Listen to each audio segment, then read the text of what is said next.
Welcome back to the channel. Welcome back to LP's open mic night, but in this case, open mic morning. On that drive into the office, quote unquote. And so on the ride in, I wanted to talk about the Cowboys-Giants game on Monday Night Football. Talk about, like I always do, the matchups on both sides.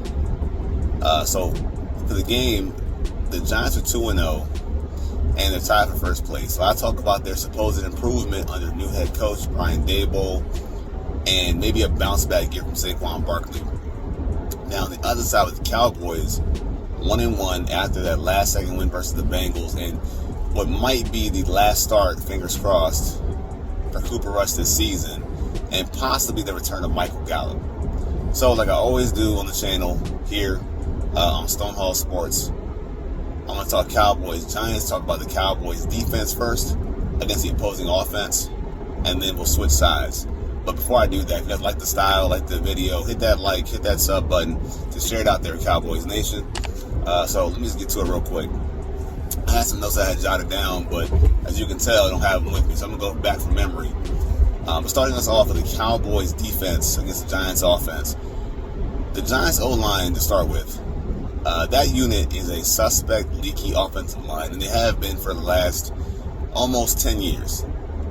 Not much is going well for them, except for one lone bright spot, that being Andrew Thomas, who's playing at a good level. Might be a Pro Bowler, but everything else around them has not been good, and that would include the top pick, Evan Neal, at right tackle.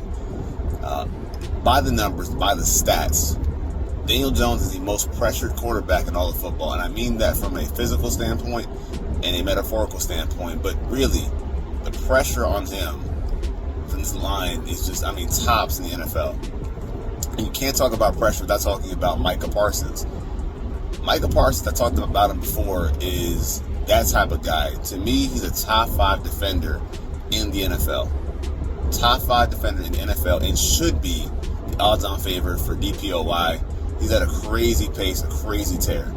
And you can't discuss pressure without talking about Micah Parsons. Right now, they're saying that his pass rush win rate is at 50%. 50%, which means that every drop back or every other drop back, he's in your backfield. So let that sink in for a second. For every other drop back, he's in your backfield, terrorizing the quarterback. That's just unreal. And I talked about before him having what they call gravity. That's a basketball term you talk about with Luka Doncic or Steph Curry, but by gravity I mean he's so impactful that he impacts and he influences the offense to watch him, which means that opens up plays for other guys like Tank Lawrence or Dorrance Armstrong, who, by the way, Dorrance Armstrong, I think is a player getting better and better. 2 sacks last week, so to me he's an improving talent, and I think in this game should have a lot of one-on-one matchups against the Giants offensive line based on Parsons, and again, that word that I use, gravity. So look for that to be one thing that they can exploit. Also, talking about the Giants' weapons, you can't talk about them without talking about Saquon Barkley. As a matter of fact, I was on the Writer's Block podcast over at Blogging the Boys with Justin Varez and Brandon Laurie. We talked about the opposition and the players and the playmakers in the NFC East, and Barkley's name came up. And what I said about Barkley was I likened him to a boxer that is just a haymaker hitter, a one-punch knockout boxer. That if Barkley has that home run or that knockout blow, then sure, he's going to be effective. But if not, he doesn't have much of a counter or a jab or much defense. That's Saquon Barkley to me. So the Cowboys in this matchup is just limiting the big plays. Well, I know, obviously. But that's really the whole crux of Saquon Barkley, limit his big play potential. With this Cowboys defense and this Giants O-line not being as good, then it feels like with the Cowboys' speed in their front seven, that would include LVE, who's playing great football right now. That would include Donovan Wilson, who got spotlighted last week on Baldy's breakdowns. If their speed from sideline to sideline can impact Barkley, I don't see any way that he can impact this game at all. Not in my opinion. And also with Barkley, and it'll always be a conversation about Barkley, is him out of the backfield as a pass catcher. But more importantly, him as a pass blocker. And I know I've been really bullish on Barkley. I've been really staunch about this, but Barkley, to me, is not a good pass blocker, and that's been exposed over the years. So in this game, from a coaching standpoint, I would imagine that Dan Quinn, what he'll do is he'll line up 2 guys in the A-gap, show a double A-gap blitz look, and force them to choose. Tell Daniel Jones, the Giants offensive line, hey, look, we got to pick up this extra man. He's coming, which may force Barkley to stay in as a blocker. And again, if you can do that, you win the down. That's simple. You win the down. You force them to limit Barkley as a pass catcher, as a safety valve, but you also make him have to block, eat up some turf, and block. And that's not one of his strong suits. So it would benefit the Cowboys and behoove the Cowboys to try to force that upon the Giants and make them force Barkley to block. Then talking about the Giants' offensive weapons outside of Barkley with the receivers.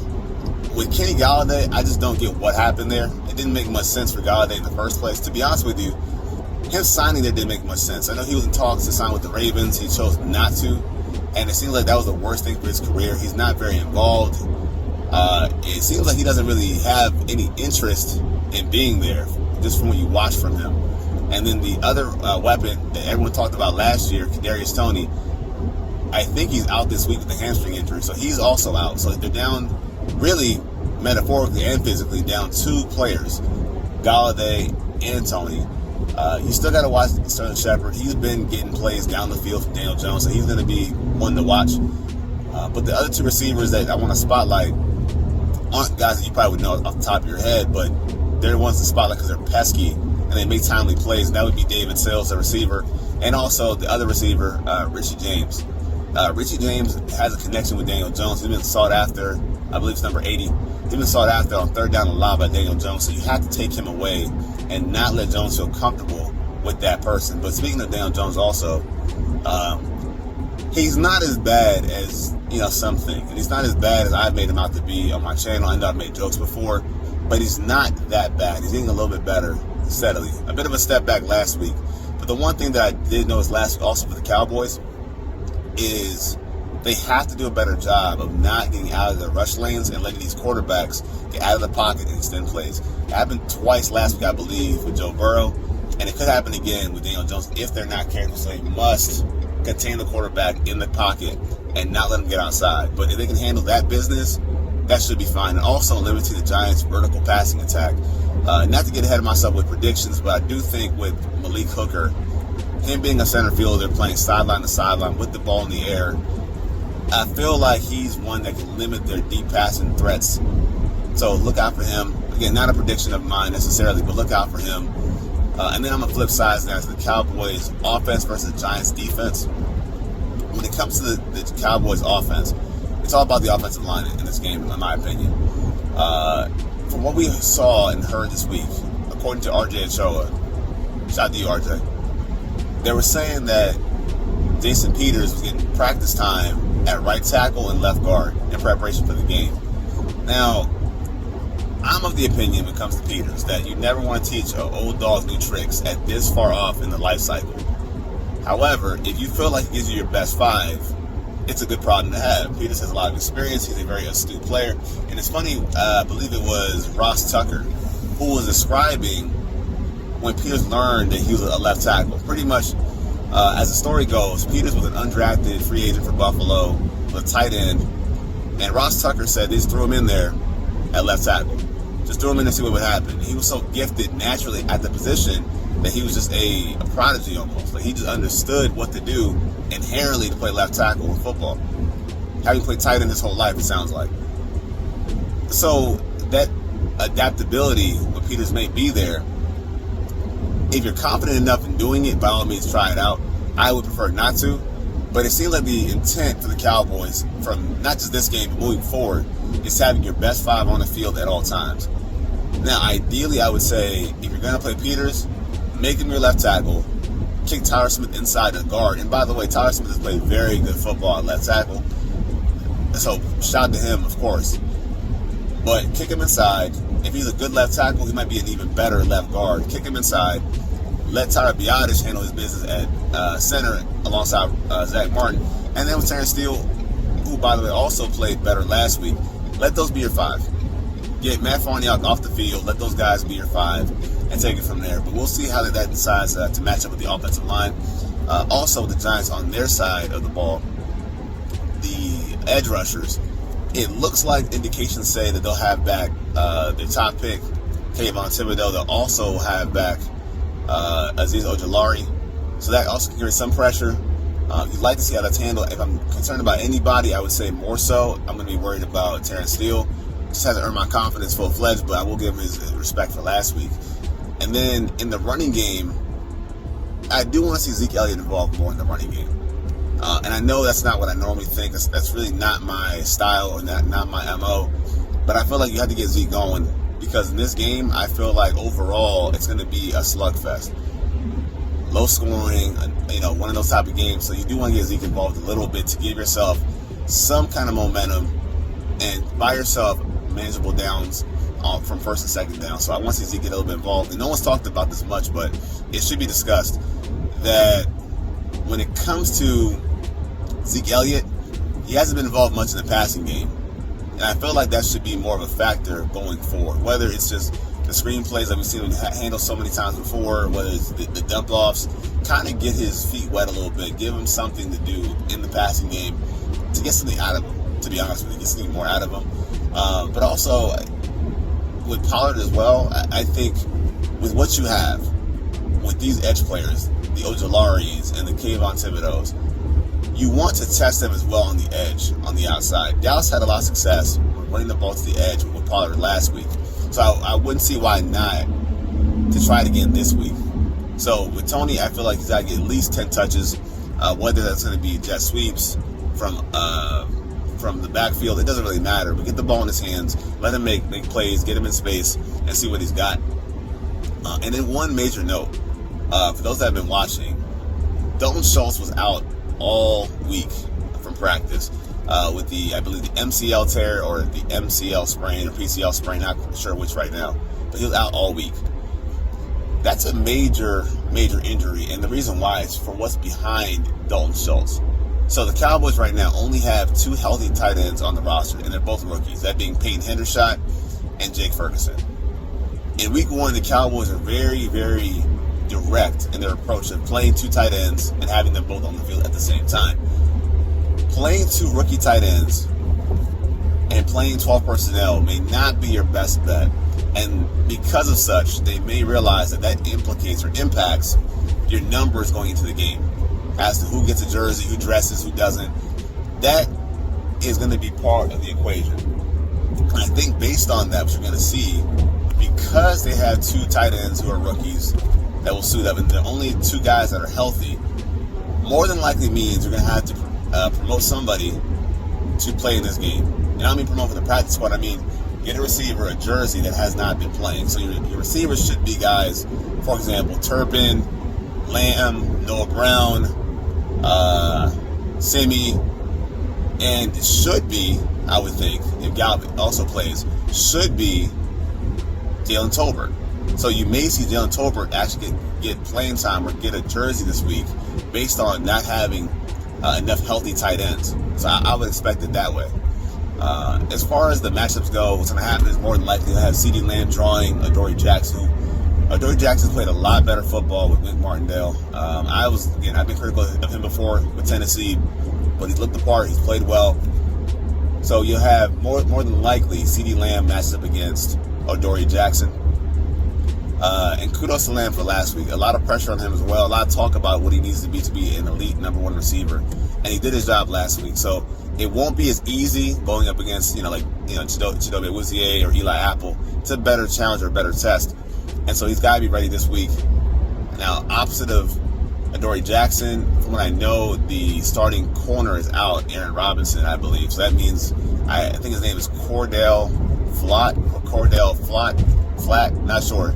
But he'll be playing in that place at corner. So whoever's on the opposite side, whether it's Noah Brown, Simi, Gallup, they got to take advantage of that matchup, test this new guy, and see what they've got. And speaking of the quarterback, lastly, Cooper Rush. Cooper Rush last week did a good job getting the ball out of his hands quickly. He was decisive. He was confident. His arm strength isn't nothing to talk about, but he was very decisive last week, and you wanted to see that. In this matchup, and it's almost kind of the same thing talking about Dan Quinn's defense versus Daniel Jones. In this matchup, expect there to be a lot of pressure. Wink Martindale loves to send pressure. That's his whole motif. It's his thing. That's his favorite song is pressure. So for Cooper Rush, he has to get the ball out of his hands, be decisive, be aware, which if that means, the screen game to the receivers, by all means, so be it. But get rid of the ball quickly, which also should indicate to me that you're going to see a lot more Zeke Elliott on third down, and that's a good thing. You want to protect your quarterback, make sure that he's doing the right things, getting the ball out of his hands, giving him that extra second of time. So for that, for Cooper Rush, just stay within yourself, do what you're doing, and for me, I do hope that this will be the last week without Dak Prescott, and all Cooper Rush has to do is just play within himself. And not that I want to talk about this in too much detail, too much length, but Jerry Jones' comments about the situation at quarterback, I'm sure he meant it in jest, and I think in hindsight, that's probably what he was talking about. Optics alone is not a good conversation to intimate that Cooper Rush could somehow supplant Dak Prescott, even in joking or even doing what he does in his marketing tactics. It doesn't matter. We know it. I know it. Everyone knows it. This is Dak Prescott's team without any question whatsoever. And so does Cooper Rush. He knows it too. So he's had his time in the sun. He's got to play a good, solid football game and then go back and give the keys to the Murcielago back to Dak Prescott without a scratch. It's that simple. It's that simple. So that's all he has to do. As far as the game predictions that I have, like I said before, I expect it to be a low-scoring affair, not many points. Kickers will be key in this game, so Brett Maher, do your job. But a very low-scoring affair. I think what will happen is your star of the game, it's going to be Micah Parsons. It's easy. That's the low-hanging fruit. No question about that. Again, DPOY, book that. But offensively, I think your star of the game is going to be Noah Brown in back-to-back weeks. And it's just something about Noah Brown and that 85 number in the Meadowlands on Monday night in prime time. It's something about that number. I just feel like it's going to be, and I get this vibe of like the Kevin Ogletree thing all over again. If you guys remember Kevin Ogletree, number 85, I feel like it's going to be 2 touchdowns for Noah Brown. Jersey kid playing back in Jersey in front of the quote-unquote hometown crowd. I feel like it's set up for Noah Brown to make plays with the Giants not having their starting corner opposite of Adoree Jackson. So I feel like your player of the game is going to be Noah Brown once again. For a score, I'm going with the Cowboys winning 17-13. Tight game on the road. Cowboys go 2-1, and they have Dak Prescott next week, hopefully. But those are my thoughts, man. Me driving here to the office, if you will, on the open mic morning / open mic night. Hey, once again, if you guys like the content, like the style of content, hit that like button, hit that sub button. I'm LP Cruising as always. Thanks for watching. Cowboys up. Peace.